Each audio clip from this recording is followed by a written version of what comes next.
Look, if you're someone doing emails for any comp brand, you can't just sit down every single week and try to build a plan from scratch.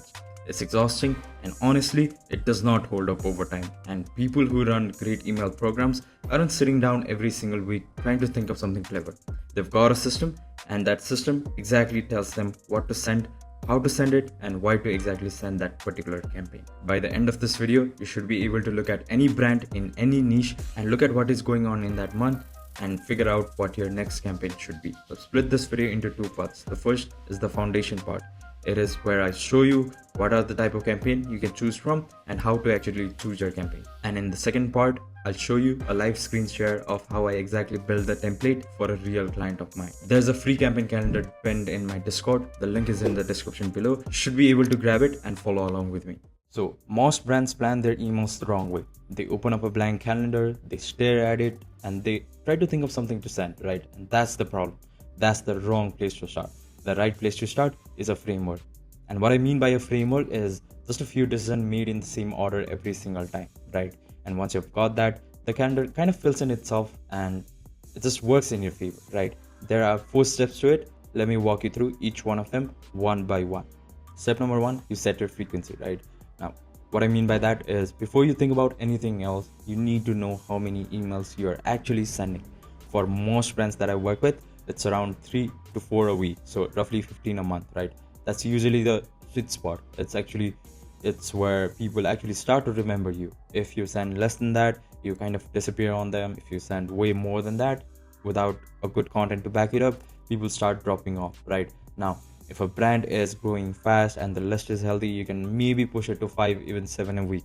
But just sending more without putting more care into it, that only pushes the people away faster. So frequency is your base, everything else sits on top of it. Now, step number 2 is you choose your campaign type and you balance them out, right? Once you know how many you're sending, you decide what they actually are. And this is where a lot of brands, they slip up, right? They go for the whatever is the easiest, whichever is the safest, and which is usually a sale or a product burst, right?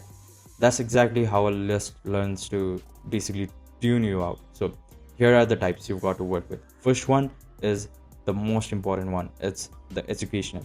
Your FAQs, how the product's made, what's actually in it. This stuff basically clears up doubt for someone who has hit your product page and they are not quite sure whether to buy your product or not, right?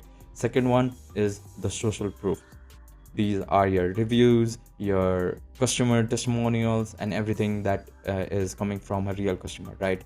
Basically, what it does is it builds trust for you without you having to push a sale. The third one is a community and a brand type. Your mission, your story, why the brand even exists, right? These are the ones that make people feel like they are part of something.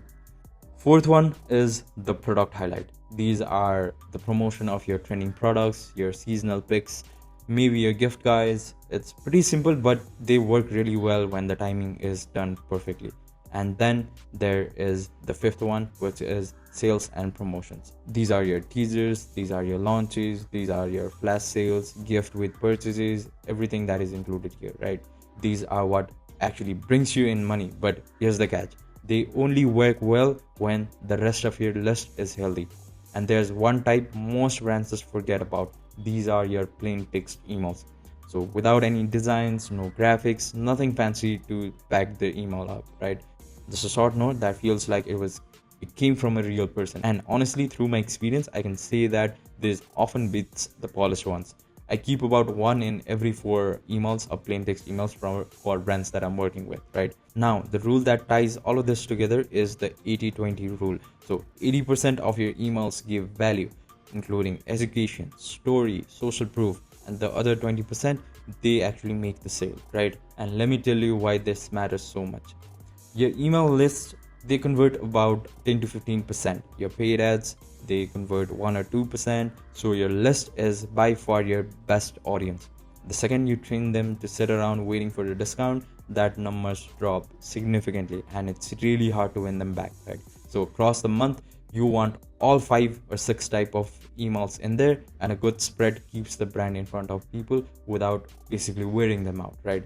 Step number 3, let the calendar decide your sale moments, right? What I mean by this is you don't actually need to invent new ideas. You just look at what's already happening, a launch, a restock, a season, a holiday, right? And you put those on the calendar first, and everything else just fills in around them. That is what makes this whole thing fast. The sale campaign pretty much write themselves once you know what they are built around, right? And when you do run a sale, how you structure it matters the most. You tease it 7 to 10 days out, you give your most engaged people early access to it, you run it with a clear deadline, right? And then you follow up with everyone who didn't actually buy the product from the sale. But you leave any of this out and the complete strategy goes to waste. And now, step number 4, you adjust for the niche. And what I mean by that is the same 4 steps work for any brand, but the mix shifts depends on what you're actually selling in the store. A supplement brand leans more into, let's say, education and subscription, right? A fashion brand runs more into, let's say, drop and more scarcity, right? A skincare brand might lean hard on social proof because results take time and trust takes a while to build, right? And if you've got past data, you use it to your fullest.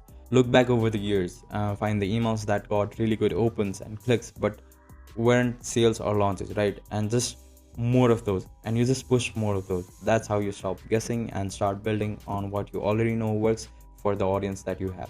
So that's the framework, 4 steps, and just like that, planning becomes a decision instead of some creative struggle every single week. All right, that's the first part done. Now let me actually show you what this actually looks like on a real brand. So let me show you all of the steps put into action. This brand is called Daniela Chevelle. We've been working with them for a couple of years now, and this is the exact sheet that I was mentioning about. This sheet is pinned in my Discord channel. The link is in the description below, and it's free to grab for anyone who joins the Discord channel. Now, this right here is the calendar or the list of campaigns that we planned for the month of May for this brand, right? As you can see, the first step that we talked about is the frequency. Now, the frequency right here, you can see that there is 4 to around 3 campaigns a week, mostly 4, right? And there's one right here. So mostly 4 campaigns a week. And this frequency right here makes sense for this brand because even though we're trying to send out a lot of campaigns in a week, these are the main important core thing is that we're separating these campaigns based on the segments. These are the target audience, or these are the segments that we've planned out, right? Basically, it includes purchasers, it includes non-purchasers, it includes buyers and warm non-buyers, right?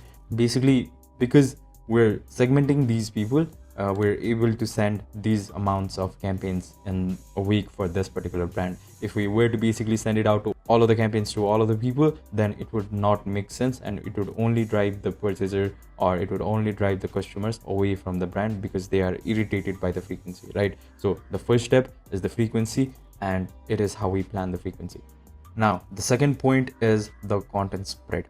There are several type of campaigns that were planned for this particular brand right here. You can see that some of these are product promotion, some of these are info, some of these are customer testimonials. And by separating these type of copies, these type of campaigns, what we're doing is we're adding the 80-20 rule, where we're basically selling the people 20% of the time and we're providing value, we're providing education 80% of the time, right? You can see that from the type of campaigns that we've used. And the third step that we discussed is the plain text emails. I've mentioned that some of the plain text email even outperform the graphics based one, right? And for this brand specifically, that is exactly the case. The type of campaign that we're sending out on a monthly basis include graphics based, SMS, and text based as well. And I'm really putting a pressure on sending out the text based emails for this brand because this is a very story driven, very founder driven brand. So we can basically curate the type of text based that it basically seems like it is coming from the founder itself, right? And that has basically outperformed any graphics based emails that we've sent out for this brand. Now, those are the couple of steps that I've actually implemented for this brand right here. I've shown you live how it works and how we do it in our agency for the brands that we're working with, right? And yeah, that is the whole month planned out. Now, I basically send this sheet to the copywriter of my team, and he or she basically knows what to send out based on the strategy that I put in here, based on the product links, based on the email type, based on the copy type, and based on the send date as well, right? That makes it super easy for me to basically plan out the campaign for a brand and send it to my team afterwards. Now, this sheet I've already mentioned is free to grab in my Discord channel. If you can just join the Discord channel and you can grab it for free. So let me put it all together. You've got 6 campaigns to choose from. First, you pick your frequency and then you spread your content across all of the 5 pillars we just talked about. You let your calendar tell you where the sales go and you mix in stuff for your particular niche, right? And you should not forget what your data is already telling you that works for you, right? You do this every single month for your brand, and planning a campaign stops being this guessing game. The free campaign calendar template is pinned in my Discord channel, and the link to the Discord is in the description below. You can grab it and put it to work on your next month of emails. And if you'd like us to take a look at your email program that you're currently running, I provide a free 20-minute session to basically look at what's working for you, what could be the potential gap that you're missing, and what to exactly fix first, right? There's not a pitch unless it makes sense for you. The link to book a call is in the description as well. Now, if this helped you out, go ahead and subscribe, and I'll make sure to put out more contents like this, and I'll see you in the next one.